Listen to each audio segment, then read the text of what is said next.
Hello everyone, good morning সবাইকে। তোমরা সবাই কেমন আছো? আশা করি সবাই ভালো আছো। আর আমি কিন্তু বেশ মোটামুটি আছি। কাল রাত্রিবেলা একটু মাটন বানিয়েছিলাম, কিন্তু টেবিলটা না মোছা হয়নি। তো আজ ভাবলাম আজ সকালে এটা মুছে নেই। কলকাতায় আসার পর না আমরা এখনো গ্যাস তুলিনি। গ্যাস না তুললেও আমরা কিন্তু ব্ল্যাকে গ্যাস তুলে রান্না করতাম, কিন্তু এখন যা গ্যাসের দাম বেড়ে গেছে, তো এখন ইন্ডাকশানে রান্না করে। আর এই ইন্ডাকশানে রান্না করতে কিন্তু অনেক সহজ, কারণ এখানে খুব তাড়াতাড়ি হয় এবং সবজিপাতিও কিন্তু খুব টেস্টি হয়। তবে অনেকেই বলে যে কারেন্ট দিয়ে রান্না করলে নাকি সেই খাবারগুলো খেলে গ্যাস হয়। আমার কিন্তু সেরকমটা কোনোদিনও হয়নি, কোনোরকম কোনো গ্যাসপাতি হয়নি। তো আপনারা একদিন ট্রাই করতে পারেন। আর এই যে দেখো ড্রেসিংটা একদম সাদা ফুটফুটে। এখানে যদি অল্প একটু ময়লা হয় তাতে কিন্তু খুব নোংরা দেখায়। তো কদিন ধরে ভাবছিলাম এটা ভালো করে ঘষে ঘষে ধুবো। তো আজকে ভাবলাম আজকেই ধুয়ে নেই। তো তারপরে আমি থালা বাসন দেওয়ার সাবানটা দিয়ে ভালো করে এটা ঘষে ঘষে ধুচ্ছি।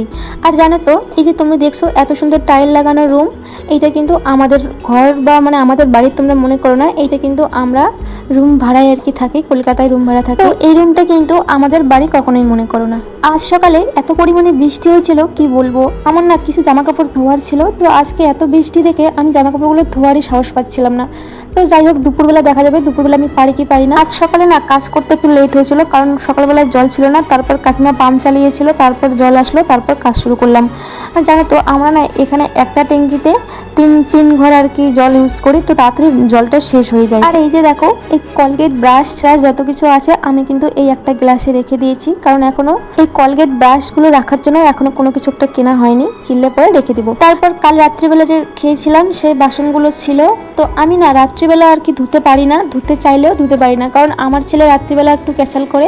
ও খাওয়া দাওয়ার পরে আমাকে কোনো কাজই করতে দেয় না, ও শুধু আমাকে শুতে বলে, মানে ও চুষু খাবে। তো সেই কারণে আমি রাতিকার থালা বাসনগুলো সকালবেলায় ধুয়ে নেই। আর দেখেছো এই ড্রেসিংটা দেখো কত ছোট, এখানে না থালা বাসন ধোয়া খুবই অসুবিধা হয়। জানো তো, কী বলবো, এটা তো আমাদের রুম না যে আমাদের মর্জি মতো সব কিছু বানাবো বা হবে, এটা মানুষের রুম। আর সেজন্য ওদের মতো করে এখানে বানিয়েছে, কারণ এখানে না জায়গাটা অনেক ছোটো, হয়তো সেই কারণে ড্রেসিংটা অনেক ছোটো করে বানিয়েছে। আর তবে জানো তো, এখানে খুব অসুবিধা হয় থালা বাসন ধোয়া। আর এই যে নলটা দেখছো, ওই নলটা দিয়ে এত স্পিডে জল আসে কি বলবো, মানে যদি ফুল স্পিড দেই না তোমার গায়ে একদম ভিজে যাবে, এত পরিমাণে আর কি জল চলে আসে। তবে জল আসলেও হবে কি, এখানে ড্রেসিংটা যেহেতু ছোট সেই কারণে খুব অসুবিধা হয়, তো সেই জন্য অল্প একটু মানে ধীরে করে দিয়ে এগুলো ধুতে লাগে। তবে অনেকেই আছে যে রাত্রিবেলার থালা বাসন রাত্রিবেলায় ধুয়ে রাখে, তাদের পরিস্থিতি কিন্তু আলাদা এবং আমার পরিস্থিতি আলাদা, তাই না বলো? কারণ আমি বাচ্চা নিয়ে থাকি, আমার কখন কি কাজ করতে লাগে সেটা মানে আমি জানি। মানে বাচ্চা কখন কান্না করে তখনই কিন্তু তাকে দৌড়ে গিয়ে কোলে নিতে লাগে, তাই না বলো? তো তারপর না কাল রাত্রিবেলা আমি একটা নেল পালিশ নিয়ে এসেছিলাম, তো ভাবছিলাম কাল রাত্রিবেলা না দিয়ে আজ সকালবেলা দিব। তো দেখো আমি কিন্তু এই কালারের নেল পালিশটা নিয়েছি। তোমাদের কার কার পছন্দ প্লিজ কমেন্ট করে বলো।